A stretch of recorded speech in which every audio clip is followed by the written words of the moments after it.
Bien, bonjour à tous et bienvenue pour notre étude biblique du jeudi après-midi. Alors je pense que quand cette vidéo sera en ligne, ce sera certainement pas jeudi après-midi puisqu'on est jeudi après-midi, mais voilà, c'est notre étude du jeudi après-midi.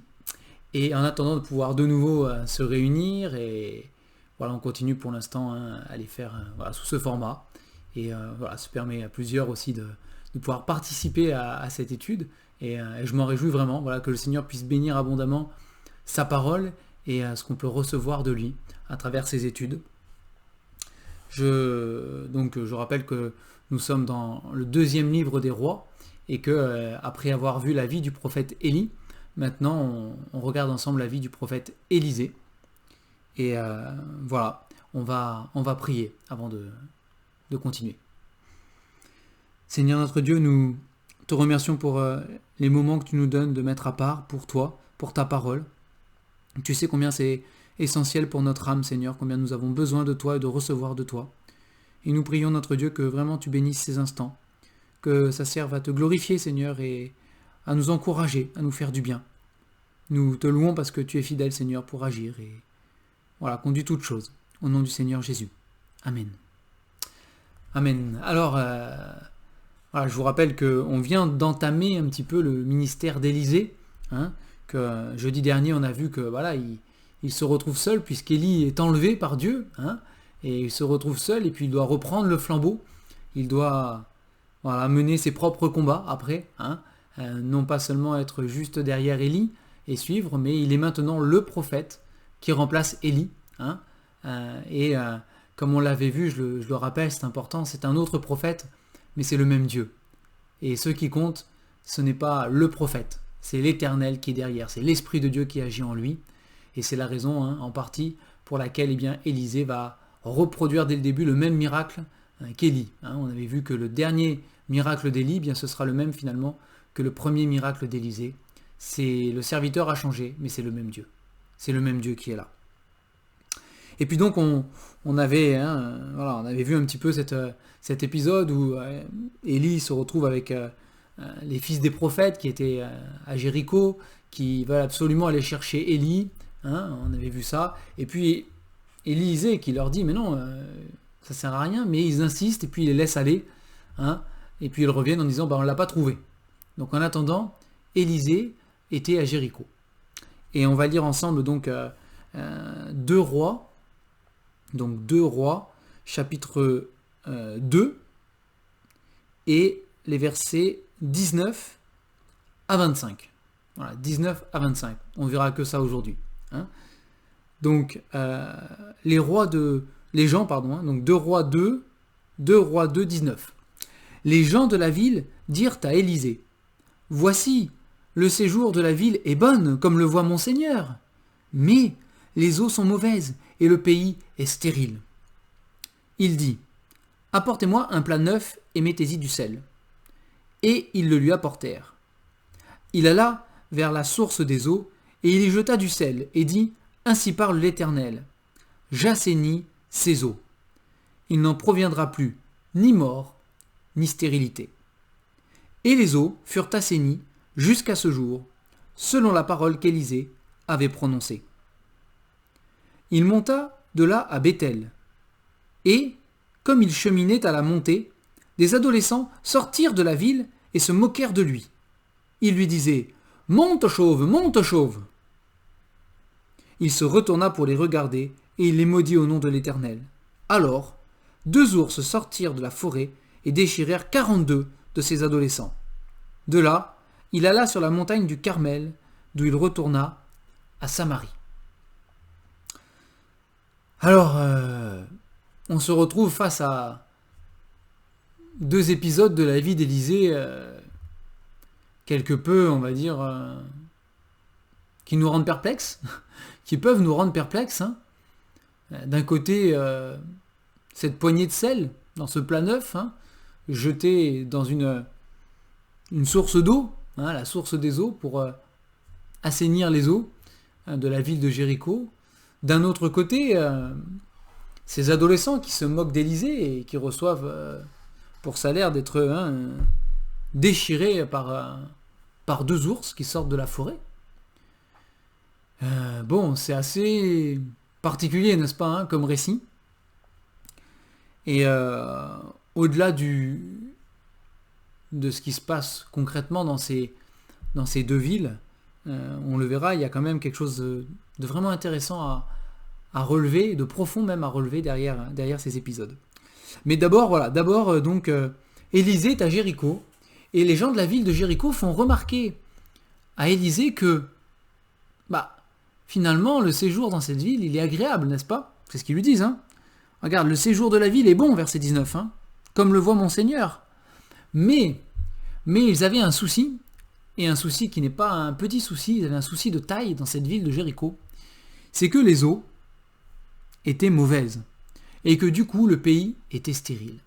Alors, sous quelle forme exactement les eaux étaient mauvaises, c'est pas précisé, mais les eaux étaient peut-être chargées d'une maladie ou je ne sais quoi, mais ces eaux-là étaient stériles, hein, elles n'abreuvaient pas les plantes comme elles auraient dû, elles n'abreuvaient pas les hommes non plus, hein, ni les animaux comme elles auraient dû, et voilà, elles engendraient la mort et la stérilité, c'est ce qu'on apprend au verset 21, hein.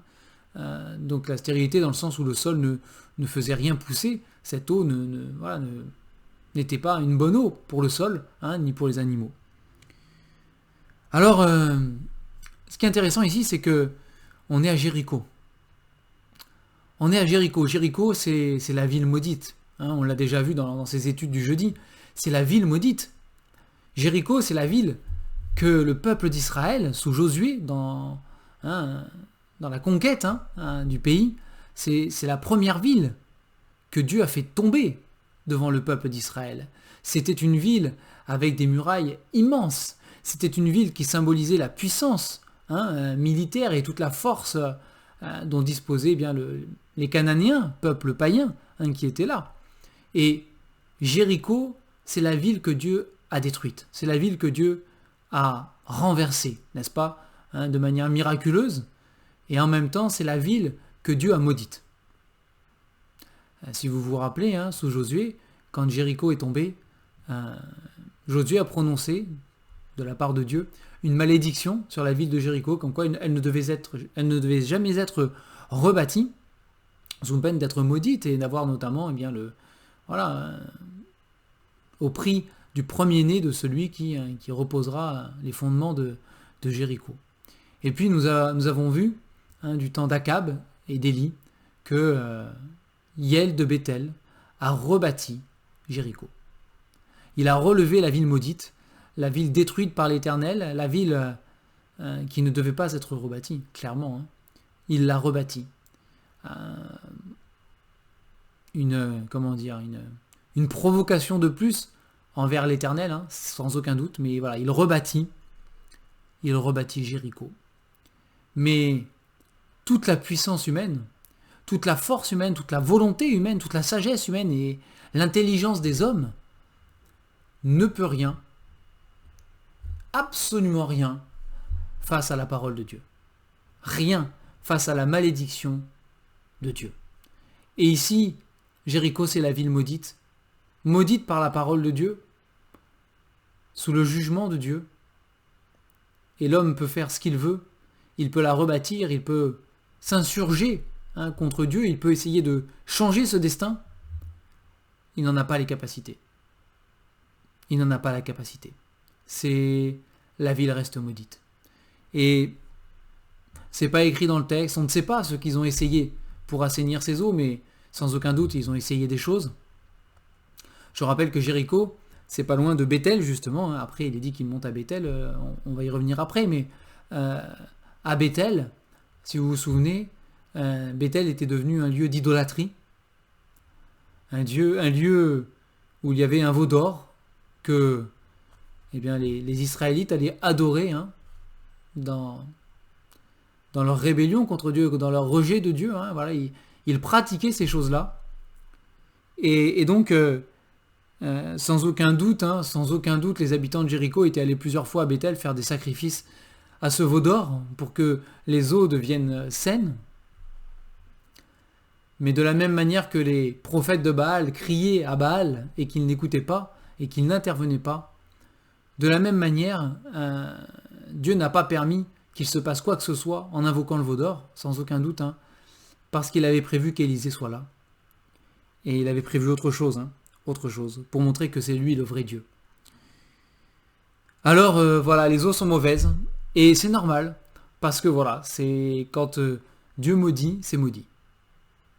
L'homme n'a pas le pouvoir de changer quoi que ce soit, et de changer ce destin-là, en tout cas. Alors, quand on lui fait la remarque à Élisée, je me dis... Enfin, moi, ça me surprend, ce passage, je vous le dis, parce que Élisée est un prophète de l'Éternel. Il est maintenant le prophète de l'Éternel en Israël. Il est celui qui a à cœur les choses de Dieu. Il est celui qui a à cœur de défendre aussi, bien, on peut le dire, la sainteté de Dieu, n'est-ce pas? Et Jéricho, c'est la ville rebelle, la ville pécheresse, la ville corrompue, la ville qui a été rebâtie et qui, dès qu'on la voit rebâtie, on pense tout de suite à la parole de l'Éternel contre cette ville et à son châtiment. Et on devrait être irrité, n'est-ce pas? Et je me dis, moi, je sais pas, à la place d'Élisée, j'aurais répondu à ces gens, mais c'est bien fait pour vous. C'est bien fait pour vous. Vous avez méprisé la parole de Dieu. Vous avez méprisé la malédiction de Dieu, le châtiment, le jugement de Dieu. Vous avez voulu vivre dans votre péché et dans votre rébellion. Alors, c'est bien fait pour vous. Débrouillez-vous. Débrouillez-vous. Et c'est ce qui naturellement, en tout cas, vient à notre cœur, même dans notre cœur d'enfant de Dieu, de dire ça. Vous avez... ça me fait penser aux disciples, voilà, les fils du tonnerre, qui vont dire à Jésus, dans un contexte certes différent, mais dans un contexte où le Seigneur n'est pas reçu, eh bien, veux-tu, Seigneur, que nous fassions descendre le feu du ciel sur cette ville pour la consumer? Et voilà, de la même manière, moi j'avoue que voilà, c'est la première réaction qui me serait venue, quand ces gens seraient venus se plaindre que la ville est difficile à vivre à cause de ces eaux qui sont mauvaises, c'est de dire, mais c'est bien fait pour vous, quoi. C'est bien fait pour vous. C'est vous méprisez la parole de Dieu, ben voilà. Voilà.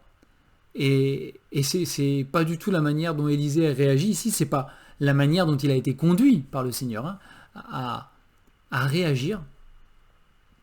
Élisée, il leur dit, verset 20, « Apportez-moi un plat neuf, mettez-y du sel. » Alors, ils lui apportèrent, donc ils obéissent à Élisée. Alors ces gens-là avaient sans doute conscience qu'Élisée, c'était pas comme le veau d'or. Il vient de traverser le Jourdain, en ayant fendu les eaux du Jourdain en deux. Et il y avait les fils des prophètes qui avaient été là pour témoigner de ce qui s'était passé. Mais je pense pas qu'ils s'attendaient à cette réponse-là. Apportez-moi un plat neuf, mettez-y du sel. Alors il lui apporte, et au verset 21, il va vers la source des eaux, il jette le sel, et il dit voilà, ainsi parle l'Éternel. Donc c'est pas une formule magique avec du sel, c'est pas que le sel avait des propriétés. De toute façon, même si le sel avait des propriétés, la quantité qu'il jette là est négligeable comparée à la quantité d'eau qu'il y a dans cette source. Mais c'est la parole de Dieu. C'est pas le rituel en soi, c'est l'esprit de Dieu, c'est la parole de Dieu derrière qui est quelque chose. Et ça c'est une grande leçon aussi pour nous. Mais il dit, ainsi parle l'Éternel, verset 21, j'assainis ces eaux, et il n'en proviendra plus ni mort, ni stérilité. Alors, Élisée aurait pu ne pas jeter le sel avec le plat neuf, il aurait pu se rendre directement à la source des eaux et prononcer simplement la parole, n'est-ce pas? Et ça aurait fonctionné. Mais il fallait que ce soit, ici, il fallait que ce soit un plat neuf et du sel. Alors, il y a des choses, bien sûr, qu'on peut tirer de ça. Après, voilà, on ne peut pas aller trop loin non plus dans les interprétations des choses. Dieu a choisi de faire comme ça ici. Ailleurs, il fait différemment. De la même manière, dans le Nouveau Testament, vous voyez les apôtres qui imposaient les mains pour guérir les malades, par exemple. Et voilà, c'est pas que le fait d'imposer les mains a un super pouvoir en soi, parce qu'au final, c'était la parole de l'Éternel qui relevait, c'était la parole de l'Éternel qui guérissait. Et d'ailleurs, le Seigneur Jésus lui-même a sauvé des malades, a guéri des malades, sans les toucher, sans leur imposer les mains, sans même les voir et à distance.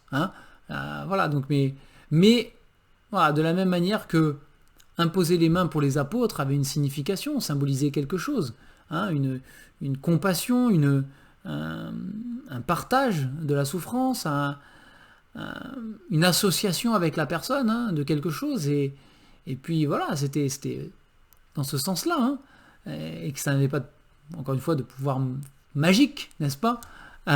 C'est pas un rituel qui fonctionne voilà, parce qu'on le fait. De la même manière, ici, bah voilà, il y a un plat neuf avec du sel, et sans aucun doute ça correspond à quelque chose, ça veut dire quelque chose. Mais c'est spécifié ici, ainsi parle l'Éternel, j'assainis ses eaux. Et c'est ce que nous devons garder à l'esprit. Nous pouvons vivre dans nos vies où nous pouvons entendre des personnes témoigner qu'ils ont vécu des miracles de la part de Dieu, des choses extraordinaires, des interventions de Dieu. Et Dieu s'y est pris d'une manière, d'une autre, n'est-ce pas? Mais, frères et sœurs, faites attention, faisons attention à ne pas tomber dans le piège de s'attacher aux moyens que Dieu utilise. C'est ce qui guérit, ce qui relève, ce qui restaure, ce qui fait du bien, ce qui est miraculeux et qui intervient. C'est la parole de Dieu. Dieu a dit, lève-toi. Et l'invalide s'est levé. Dieu a dit, recouvre la vue. Et l'aveugle s'est mis à voir, n'est-ce pas? Il a dit au muet parle, et il a parlé. Il a dit au paralytique, prends ton lit, lève-toi, marche. Et il a pris son lit, il a marché. Mais c'est la parole. C'est la parole qui est donnée. C'est la parole qui a la puissance. Ce n'est pas le moyen que nous utilisons, c'est la parole qui a la puissance de Dieu. Et nous devons bien garder ça à l'esprit pour ne pas nous attacher aux moyens ou aux hommes qui ont des moyens, mais pour nous attacher à la parole de Dieu. C'est important. Donc je fais peut-être une petite parenthèse dans le texte, mais ça m'a fait penser à ça quand même, ce plat neuf et ce sel. C'était la manière qui a été utilisée ici. Alors le plat neuf et le sel, c'est intéressant parce que nous sommes à Jéricho justement.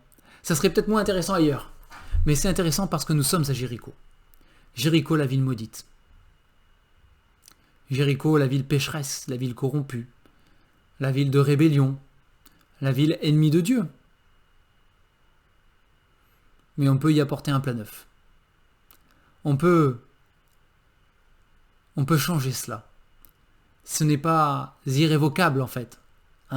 C'est irrévocable d'une manière humaine. L'homme n'a pas la force de changer ces choses. Ils n'avaient pas la force de changer la pureté de l'eau. Ils n'avaient pas la force de changer la malédiction de Dieu. Malédiction de Dieu, on se comprend, à cause de leur péché. Mais Dieu, lui, a le pouvoir de le faire. Et là, franchement, ce qui est merveilleux, c'est la grâce de Dieu. Parce que nous, on aurait dit, débrouillez-vous, vous l'avez mérité. Et Dieu dit, moi, je suis le Dieu de grâce. Je suis le Dieu qui a compassion. Je suis le Dieu qui ne veut pas que le méchant meure, mais qu'il se repente et qu'il vive. C'est ce que nous proclame l'Éternel. Et c'est ce qu'il nous dit ici. Je suis le Dieu de grâce. Je suis le Dieu de toute grâce. Et vos pensées ne sont pas mes pensées. Et mes voix ne sont pas vos voix, dit l'Éternel. Autant les cieux sont élevés au-dessus de la terre, autant mes pensées sont élevées au-dessus de vos pensées. C'est même en tant qu'enfant de Dieu. Nos pensées ne sont pas les pensées de Dieu. On a parfois des pensées de jugement, de châtiment, et l'Éternel est là. Moi, je suis prêt. Je suis prêt à faire grâce. Je suis prêt à restaurer. Je suis prêt à pardonner. Je suis prêt à relever. Et c'est beau, c'est merveilleux, parce que frères et sœurs, ce qu'il nous dit ici, le Seigneur, à travers ce passage aussi déjà, c'est que il peut tout pardonner. Il n'y a rien qui ne puisse pardonner. Il a pu pardonner à Jéricho. Il a pu pardonner à Jéricho. Alors le Seigneur peut me pardonner à moi dans ma vie. Même quand J'ai l'impression de trahir son nom. Hein, j'ai l'impression de ne pas marcher selon sa volonté. J'ai l'impression d'avoir perdu ma relation avec lui. J'ai l'impression, parfois même dans ma vie, d'être maudit. Les eaux n'ont plus le goût pur, hein, mais elles ont un goût amer. Et Dieu dit, moi je suis prêt à faire grâce. Un plat neuf et du sel. Et je fais grâce. C'est une parole prononcée, celle de l'Éternel bien sûr. Et il fait grâce. Et il fait grâce. Et ce plat neuf symbolise que les choses nouvelles sont possibles, n'est-ce pas? Et nous savons, par le Nouveau Testament, nous savons que Dieu peut faire toutes choses nouvelles. Nous savons même que Dieu a promis qu'il ferait toutes choses nouvelles. À la fin. Mais déjà dans nos vies, il le fait. Si quelqu'un est en Christ, dit la parole, il est une nouvelle créature, une nouvelle création. Les choses anciennes sont passées, voici, je fais toutes choses nouvelles. Hein? Toutes choses sont devenues nouvelles, dit la parole. Et ce plat neuf, il symbolise l'espoir, il symbolise la possibilité d'un nouveau départ, de recommencer quelque chose de différent, de quelque chose de spirituel, quelque chose avec l'Éternel. Il y a une transformation qui est possible. C'est les choses passées, on peut les laisser dans le passé pour prendre un avenir avec le Seigneur, un avenir neuf, un avenir nouveau. Et on a ce chant hein, qu'on aime chanter, tu peux naître de nouveau, tu peux tout recommencer, balayer ta vie passée et repartir à zéro avec Jésus pour berger. Et c'est exactement ça là. C'est la ville de Jéricho, imaginez le nouveau départ qu'ils ont pu prendre avec des eaux enfin purifiées. La terre qui peut enfin rendre son fruit. Les bêtes qui peuvent enfin s'abreuver sans mourir. L'homme qui peut enfin se désaltérer de manière pure. Parce que quand Dieu assainit, je peux vous dire que cette source, elle devait être d'une pureté absolue. Hein, et du jamais vu. Parce que quand c'est Dieu qui assainit, quand c'est Dieu qui intervient, c'est de la top qualité. Hein. C'est pas un truc bradé à 50%. Hein. C'est de la qualité maximum. Et cette eau, elle devait être... j'aurais aimé goûter de cette eau. Elle est merveilleuse, cette eau, j'en suis sûr. Hein. J'aurais aimé la goûter. Mais bon, on y goûte. Hein. Le Seigneur Jésus a dit, celui qui a soif, qu'il vienne et qu'il boive hein, de cette eau vive qui coule jusque dans l'éternité, de cette eau vive qui désaltère jusqu'à ce qu'on n'ait plus jamais soif, n'est-ce pas? Et quelque part, on y goûte à cette eau merveilleuse. Hein. On y goûte. Mais ici, voilà. Dieu va faire ce miracle. La ville pécheresse, la ville maudite, la ville méchante, la ville symbole de rébellion, va recevoir la bénédiction. La pureté va recevoir la parole de Dieu, va recevoir un avenir et de l'espérance. Elle va être assainie, bénie, jusqu'à ce jour. Il est dit verset 22, hein, et les eaux furent assainies jusqu'à ce jour, selon la parole qu'Élisée avait prononcée. Wow, c'est quelque chose. C'est la grâce de Dieu. C'est la grâce de Dieu. Et preuve que un pécheur peut recevoir la bénédiction de Dieu. Dieu peut faire grâce à n'importe qui. Il a pu le faire pour Jéricho, je le répète. Il peut le faire pour moi, il peut le faire pour vous. Il peut le faire pour n'importe qui. Nous possédons de manière stable, ferme et éternelle un Dieu de grâce. Un Dieu de grâce. Alors, ne laissez pas Satan vous attaquer, vous faire douter sur la grâce et le pardon de Dieu. Souvenez-vous de Jéricho. Souviens-toi de Jéricho. Souviens-toi de Jéricho. Ville païenne, détruite, maudite, rebâtie contre la volonté de Dieu. C'est ville idolâtre, ville pécheresse, ville corrompue. Et ville assainie par l'Éternel. Ville qui a vu l'intervention de Dieu. Ville qui a été l'objet de la grâce, de la bonté, de la compassion hein, et de la bénédiction de Dieu. C'est ce que nous pouvons vivre chacun d'entre nous et gardons ça à l'esprit. Ne laissons pas Satan nous faire douter sur notre salut, sur la grâce de Dieu, sur la possibilité d'un retour devant le Seigneur et d'une restauration, d'un pardon, d'une bénédiction de la part de Dieu. C'est un piège dans lequel il ne faut pas tomber. Il ne faut pas tomber. Et de l'autre côté, après cela, de Jéricho, il passe à Béthel.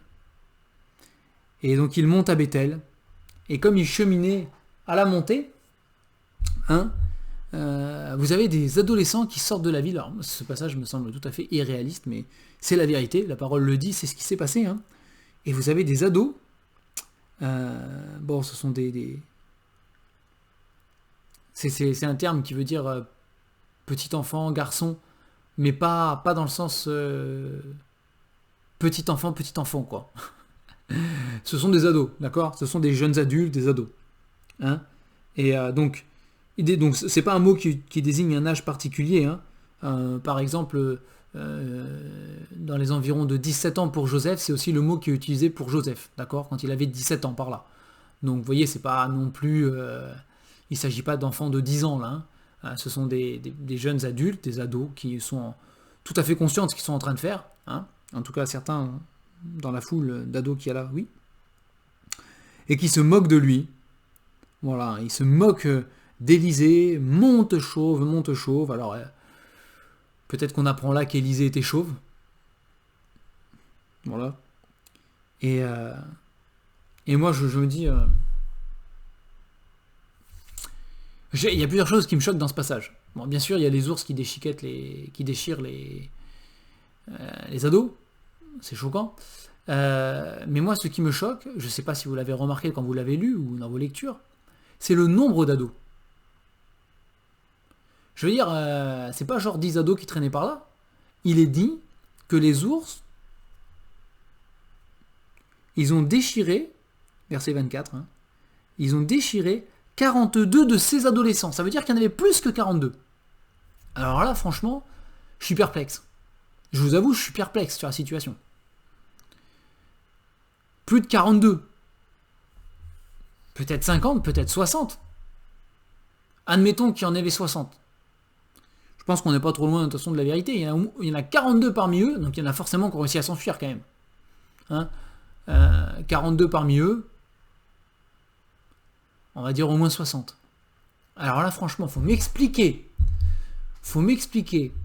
surtout à cette époque, je trouve, que faisait cette soixantaine, disons, cette soixantaine d'ados qui avaient dans les 17 ans, dans les 16-17 ans, par là, dans ces eaux-là, quoi. Tous ensemble, dans la ville de Jéricho.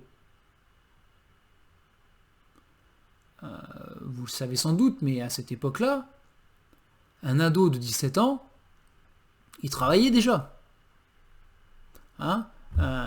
Tous ces gens-là étaient, pour la plupart, pour la quasi-totalité, de toute manière, voilà, des agriculteurs, des éleveurs, des marchands, c'est de ça qu'ils vivaient. Et c'est impensable, je trouve ça impensable, à l'époque en tout cas c'est impensable, que tous les ados de cette ville ne travaillaient pas.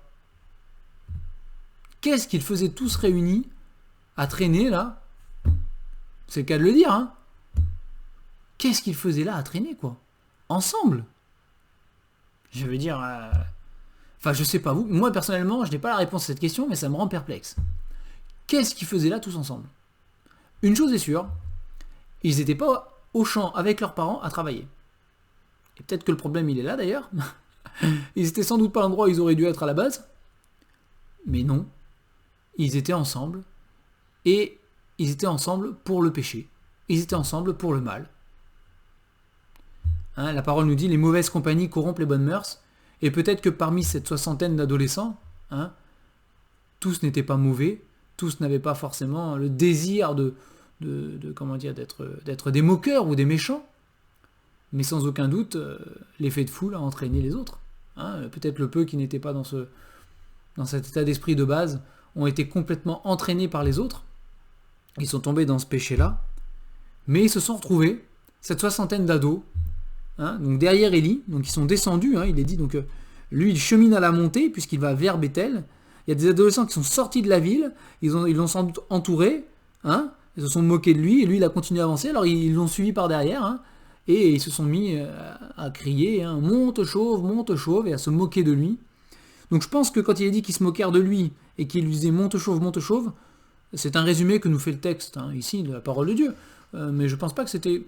Je pense qu'il disait pas que ça non plus, hein.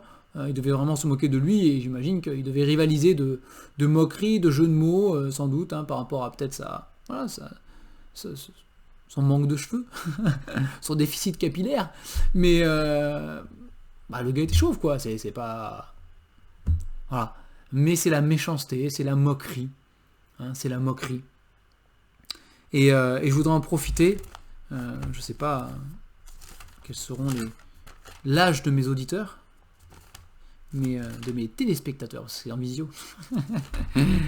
Mais je peux pas m'empêcher de penser que voilà, si peut-être vous êtes vous-même des ados, alors ça marche pour les adultes, hein, aussi. Néanmoins, c'est vrai que je pense aux ados, parce que là c'est des ados dans le texte, parce qu'il y a cet effet de groupe et de foule qui fonctionne aussi malheureusement chez les adultes, mais qu'on retrouve beaucoup dans les établissements scolaires. Et je voudrais vous rappeler, donc peut-être particulièrement à vous qui êtes ados, et à nous qui sommes adultes aussi, tout autant quand même, le psaume 1, n'est-ce pas, qui nous dit « Heureux l'homme qui ne marche pas selon le conseil des méchants, qui ne s'arrête pas sur la voie des pécheurs, et qui ne s'assied pas en compagnie des moqueurs, mais qui trouve son plaisir dans la loi de l'Éternel, et qui la médite jour et nuit. » Vous avez voilà, cet avertissement de la parole ici. Encore une fois, voilà, c'est... Ne marchons pas selon le conseil des méchants, ne nous arrêtons pas sur la voie des pécheurs, et ne nous asseyons pas en compagnie des moqueurs. Alors ceux qui passent leur temps en compagnie des moqueurs et des méchants, peut-être qu'ils s'ennuient dans leur vie parce qu'ils ne sont pas occupés aux bonnes choses aussi, n'est-ce pas, hein? Mais en tout cas, c'était peut-être le cas pour ces ados ici. Moi, je le pense. Hein. Bon, le texte ne le dit pas, hein, on est d'accord, mais moi, je le pense. Je pense qu'ils étaient occupés à des mauvaises choses. De toute façon, là, clairement, ils sont occupés à une mauvaise chose. Hein. Ils sont en train de se moquer du prophète de l'Éternel, comme s'ils n'avaient pas du travail à faire à côté. Eux qui étaient en âge à l'époque de travailler, de labourer, d'aider au champ, d'aider dans le commerce, d'aider à faire les choses qu'il fallait pour que la famille puisse vivre aussi derrière. Hein. Et voilà, il y a ici un enseignement. Hein. Occupons-nous hein, de ce que l'Éternel nous demande, occupons-nous des responsabilités qu'il nous donne, occupons-nous de faire avec zèle, avec bon cœur, hein, voilà, les œuvres qu'il met devant nous, que ce soit pour notre famille, que ce soit voilà, pour notre travail, ça rejoint aussi pour notre famille, mais que ce soit pour l'assemblée, que ce soit, peu importe ce que le Seigneur met devant nous à chacun d'entre nous, bien...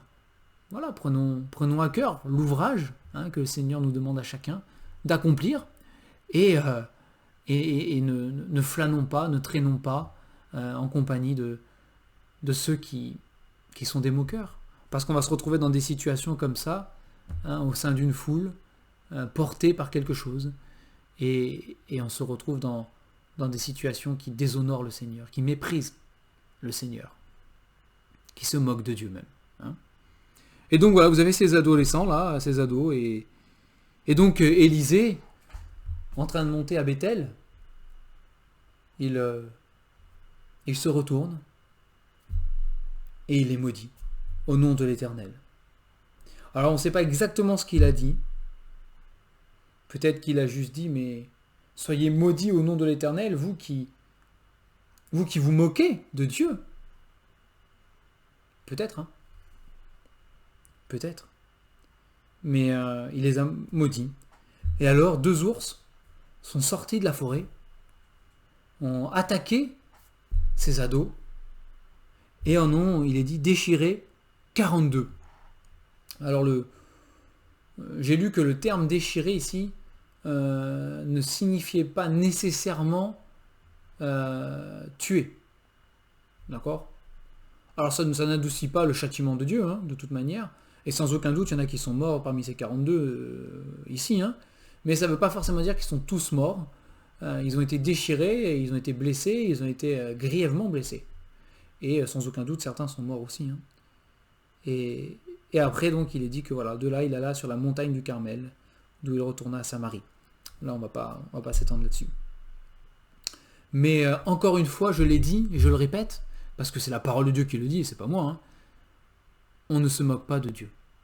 Ce qu'un homme aura semé, il le moissonnera aussi. Ce qu'un homme aura semé, il le moissonnera aussi, dit la parole de Dieu. Et il y a un jugement de la part de Dieu. Je pense qu'Élisée n'avait pas à l'esprit, sans doute, dans sa malédiction, 2 ours qui sortent d'un fourré pour abattre et déchirer ces jeunes gens. C'est Dieu qui l'a fait, ça. C'est Dieu qui est intervenu à cet endroit-là pour le faire. C'est pas Élisée. Et c'est le nom de l'Éternel qui a été invoqué. C'est l'Éternel qui a agi. Mais c'est une vérité que Dieu ne laisse pas les hommes se moquer de lui. Parfois, il est patient, tolérant, dirons-nous, tolérant dans la patience, dans le fait de retarder un jugement. Mais on ne se moque pas de Dieu. Et celui qui se moque de Dieu, s'expose à un châtiment terrible de la part de Dieu. Regardez Ananias et Saphira qui ont menti au Saint-Esprit, qui ont menti à Dieu et qui ont été foudroyés sur place. On ne se moque pas de Dieu, on ne trompe pas Dieu. Ici c'est tragique, c'est tragique. C'est tragique et c'est la sainteté. Mais je vais vous dire pour moi ce qui est le plus triste ici, et c'est pour moi ça va rejoindre la conclusion de notre étude aujourd'hui, mais c'est que ces adolescents habitent à Béthel. Alors certes, je vous l'ai dit, on l'a vu dans la parole, c'est écrit que Béthel est devenu un centre de l'idolâtrie avec ce veau d'or. Mais vous savez ce que veut dire Béthel ? Béthel, ça veut dire la maison de Dieu. Béthel, ça veut dire la maison de l'Éternel. Béthel, c'est là où Dieu est intervenu déjà pour les patriarches. C'est là qu'ils sont venus adorer. Béthel, c'est un lieu précieux aux yeux de ceux qui aiment Dieu. C'est un lieu précieux pour l'Éternel aussi. C'est la maison de Dieu. C'est la maison de l'Éternel. Et c'est là où le texte prend tout son relief que nous venons de lire dans son ensemble, parce que vous avez Jéricho. Jéricho, la ville maudite. Jéricho, la ville de corruption. Jéricho, la ville païenne qui méprise l'Éternel. Rien que sa présence rebâtie est un mépris de la parole de Dieu. Et vous avez Jéricho, la ville perdue, qui obtient la miséricorde, qui obtient la grâce. Et vous avez Béthel. Vous avez Béthel, la maison de Dieu, la maison de l'Éternel, la ville bénie, n'est-ce pas ? Qui, elle, reçoit le jugement, qui reçoit la punition, qui reçoit le châtiment. Elle est devenue une ville qui se moque, une ville idolâtre, une ville qui a méprisé l'Éternel. C'est fou. À vue humaine, on aurait vu l'inverse, n'est-ce pas ? Jéricho, la ville maudite, recevoir de Dieu encore la punition pour avoir été rebâtie, et Béthel, la vie de l'Éternel, qui reçoit encore la vie et la bénédiction. C'est l'inverse. C'est l'inverse. Et comme le dit le Seigneur, mes voix ne sont pas vos voix, mes pensées ne sont pas vos pensées. Et pour la ville, pour l'âme, parce que ce sont des villes, mais ce sont nos âmes, pour l'âme rebelle, pour l'âme qui méprise, pour l'âme qui est maudite, il y a cette grâce qui est disponible là, cette grâce qui est disponible, qui est présente. Et pour l'âme qui est censé avoir reçu la bénédiction de Dieu, mais qui se moque de Dieu, il y a le châtiment du Seigneur. Il y a, oui, le jugement de Dieu qui est là. Et vous savez, l'auteur de l'Épître aux Hébreux nous le dit. On va lire ce passage dans Hébreux.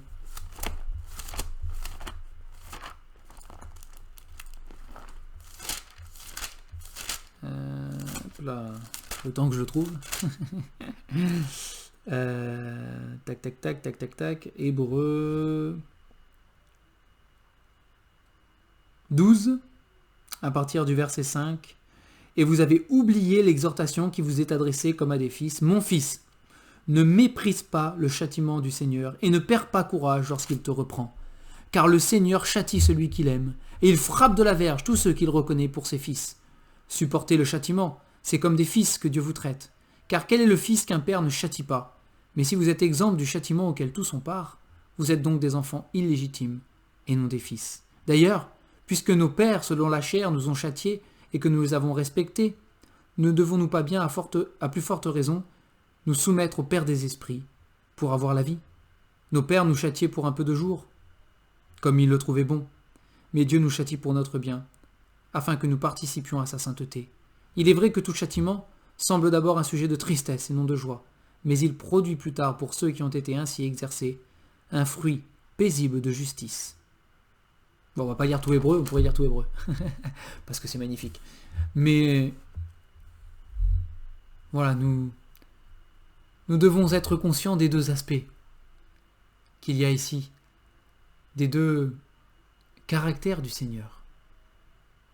L'amour, la compassion, la grâce et la sainteté, la justice, la rétribution, le châtiment parfois. Mais c'est triste que ce soit à Bethel qu'on se retrouve avec ce châtiment de l'Éternel. Bethel qui est censé être la maison de Dieu. Et quelle tristesse, frères et sœurs, quelle tristesse, quand on voit un frère ou une sœur qui normalement est le temple du Saint-Esprit s'égarer, se perdre, et devoir supporter ce châtiment de la part de Dieu. Alors prions que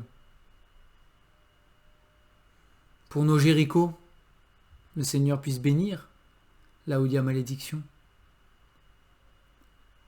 Et prions que pour nos Bethel,